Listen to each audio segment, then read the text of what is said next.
menikah kawin di situ pantun dijalin. Nah, di mana ada orang bertikai di situ juga pantun dirangkai. Menarik apa yang disampaikan beliau tadi. Beliau menyebut tadi, bumi ku tepuk, langit ku tampar. Memang kekecewaan anak Melayu itu memang begitu. Kalau di kami itu dari sepuk ke batu ampar, habis itu kemana lagi? Bumi ku tepuk, langit ku tampar. Sumpah aku tak percaya lagi. Cuman masalahnya Pak, kalau dalam bertikai berperang bawa pantun, udah selesai prajurit kita, belum selesai kita. Bapak Ibu hadirin yang saya hormati, saya tidak mengupas banyak sesuai apa yang disampaikan tadi pagi. Saya sedikit bercerita tentang jenis-jenis pantun. Ya.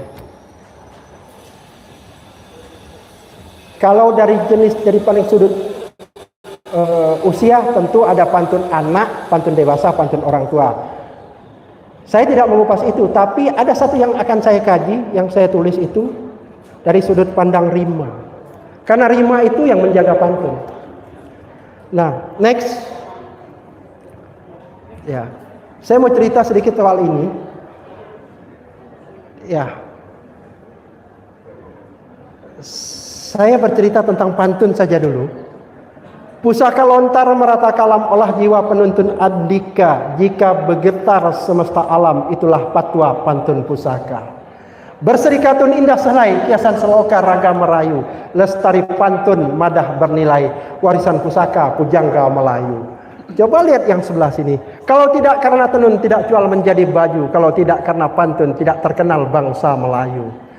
Empat pantun ini adalah pantun yang berbeda dari sudut pandang rima. Saya mengkaji rima saja. Jadi kalau dalam kaidah berpantun itu, di samping pola rima, ada jenis-jenis rima yang saya kaji.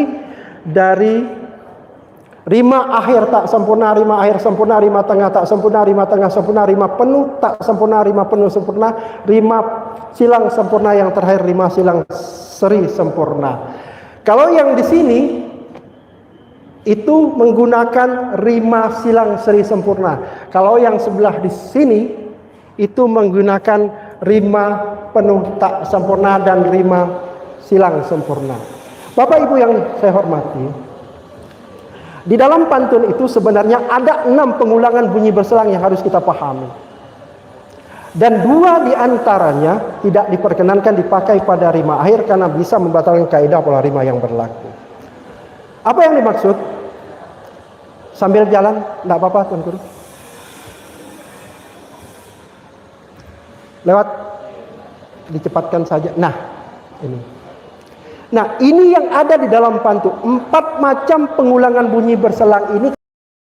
2 berselisih bunyi tipis. Berselisih bunyi tipis ini terbagi 2. Berselisih bunyi tipis tak sempurna, berselisih bunyi tipis sempurna.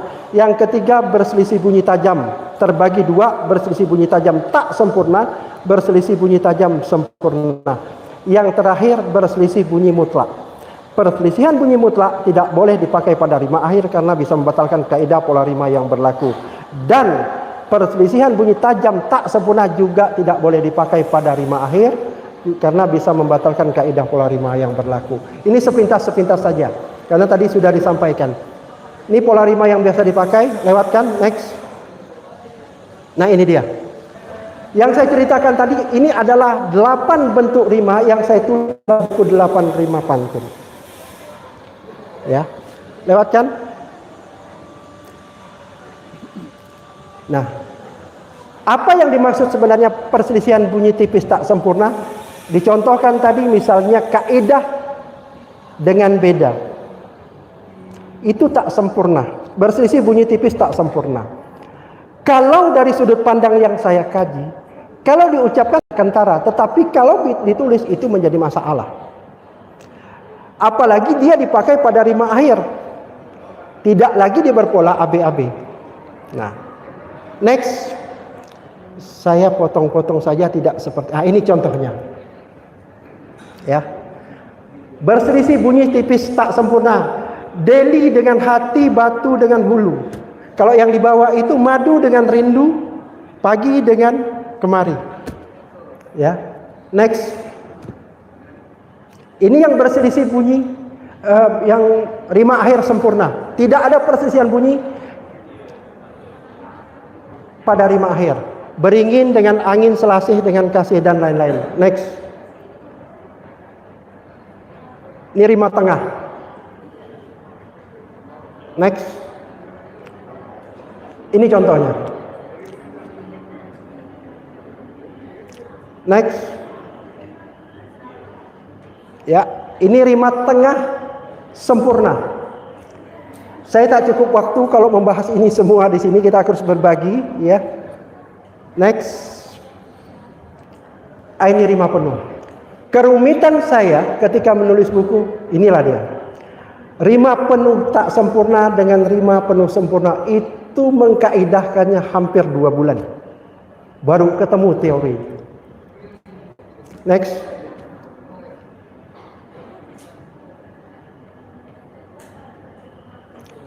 Lewatkan terus. Indah katun, indah berhias, sulam mutiara, cempaka berseri, mada pantun, mada berkias, kalam samudra pusaka negeri. Ya. Next.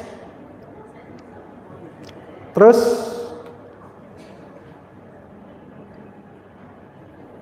ini rima silang sempurna. Teori rima silang sempurna ini paling sederhana. Dia tidak ada perselisihan bunyi pada rima akhir, tapi boleh berselisih bunyi tipis, sebagian atau seluruhnya pada rima awal dan tengah. Kata kuncinya di situ. Saya menggiring ke arah ini supaya pantun itu lebih indah. Next. Ini contohnya. Kilau gemilang seri delima, seri bermain memikat hati, kalau hilang kasih lama, cari lain buat pengganti. Pantun yang lama itu layang-layang bertali benang, putus benang tali berganti, cinta hilang jangan dikenang, karena banyak yang siap jadi pengganti. Karena kata Bu Pudentia itu kalau 10 pemantun itu 8 itu pantunnya pantun asmara. Jadi ya, Cik Jul ketawa. Cik Jul paling hafal pantun itu ya. Apa Cik Jul? Kalau rebung itu dari pangkal sampai ke ujung itu miang semua. Tapi bukan Cik Jul, bukan itu. Saya cerita rebung. Next. Lanjut. Nah, dari rima pertama sampai rima yang ke-8 inilah tingkatan tertinggi dari sebuah pantun, di mana dari awal, tengah, dan akhir tidak ada lagi perselisihan bunyi sama sekali. Saya kasih contoh yang pernah banyak ditonton itu, arah kempas kai jelutung, di sana tempat mendapat madu. Antara napas merayu jantung, di mana tempat makrifat rindu.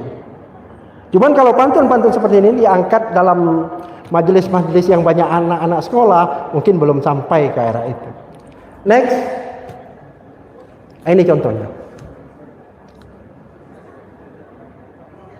Apakah sulit? Kalau dipandang sulit, coba dibuat.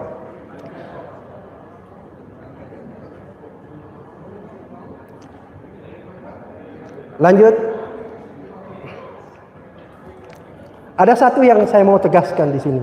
Saran saya dalam membuat pantun, saya selalu mengingatkan, jangan buat pembayang menyebut nama inisial seseorang. Kenapa? Kurang etis.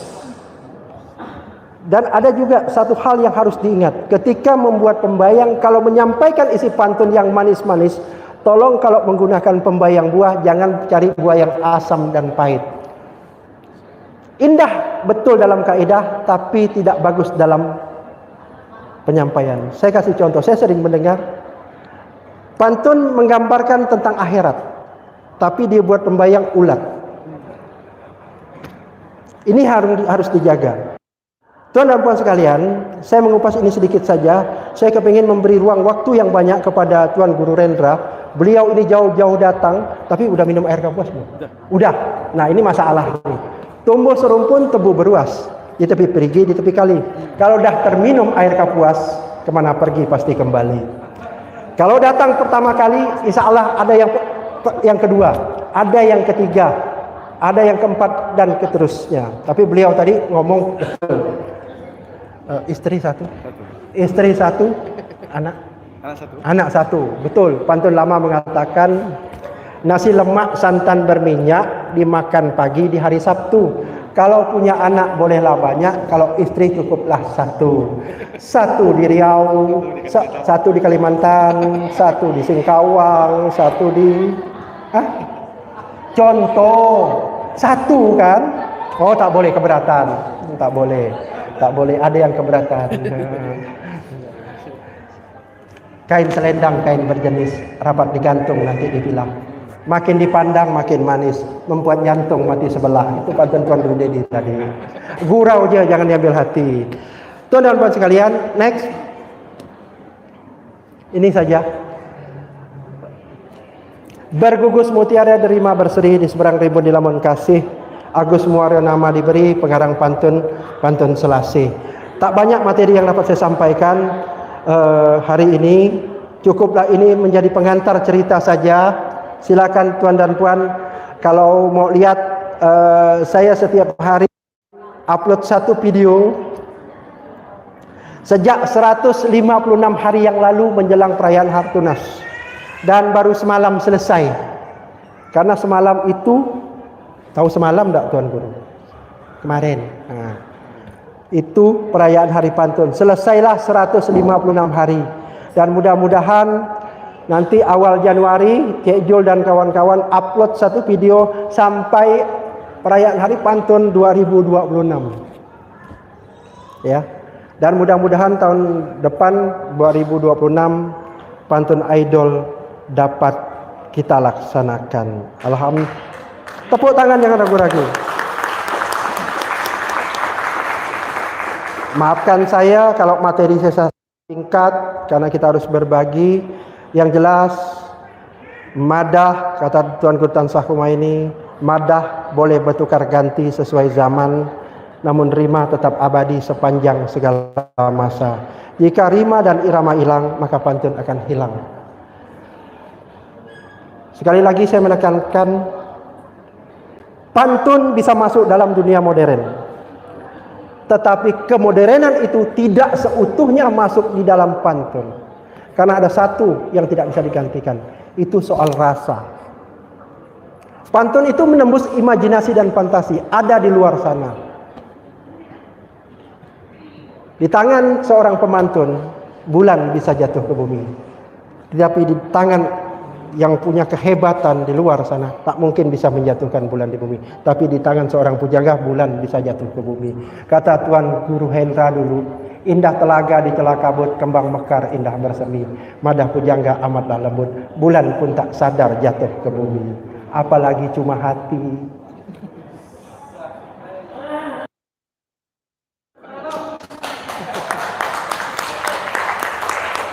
Kain cindai, kain Melayu, sarung kembang bawa menari. Kalau pandai Tuan merayu, burung terbang menyerah diri. Apalagi yang hinggap. Dah itu jaklah ya. Kalau mau diskusi lebih panjang, saya pengen Bapak Ibu menggali lebih dalam kepada Tuan Guru Rendra. Karena ini baru pertama kali beliau menginjakkan di bumi Borneo bagian barat, manfaatkan sebaik-baiknya. Beliau baru pulang nanti tanggal 1 Januari ya. Oh bukan. Besok balik. Besok balik. Oke, mohon maaf kalau ada yang kurang berkenan. Itu saja yang dapat saya sampaikan. Silakan kita serahkan kembali kepada moderator. Terima kasih. Wassalamualaikum warahmatullahi wabarakatuh. Waalaikumsalam warahmatullahi wabarakatuh. Terima kasih. Tuan Guru semuanya. Saya belum dengar untuk kata bagian yang sebelah sini.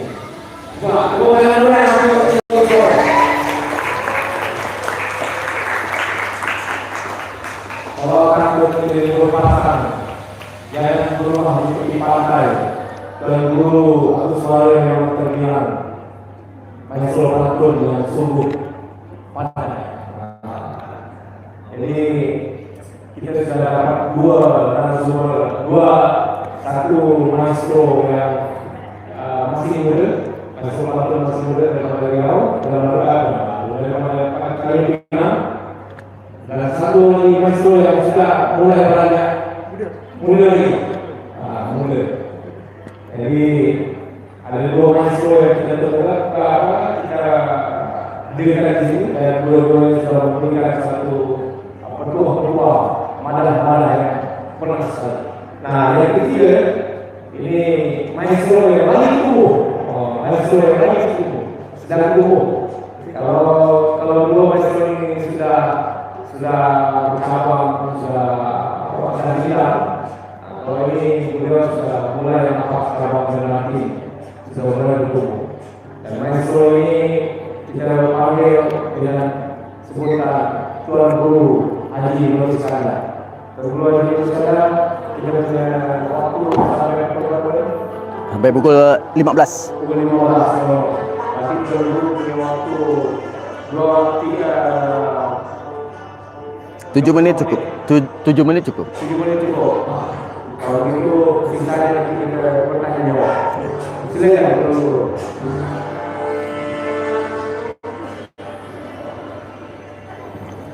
Bismillahirrahmanirrahim. Assalamualaikum warahmatullahi wabarakatuh. Senang sekali bisa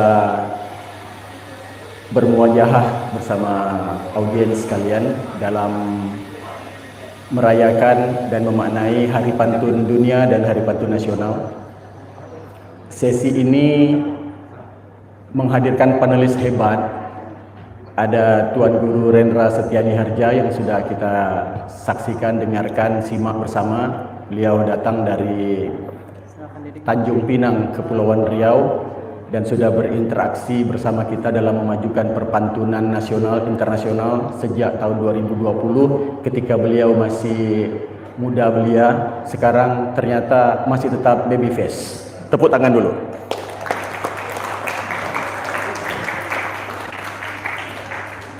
Kemudian yang sudah tidak asing lagi, narasumber yang memang berada di panel terakhir, puncak dan terpenting karena menyangkut penyelenggaraan pemajuan pantun ke depan sesuai dengan roadmap lokal, nasional, internasional adalah Tuan Guru Agus Muara Rahman yang baru saja 4 pekan yang lalu dinobatkan oleh Gubernur Kalimantan Barat sebagai pelestari budaya pantun Kalimantan Barat di tempat ini.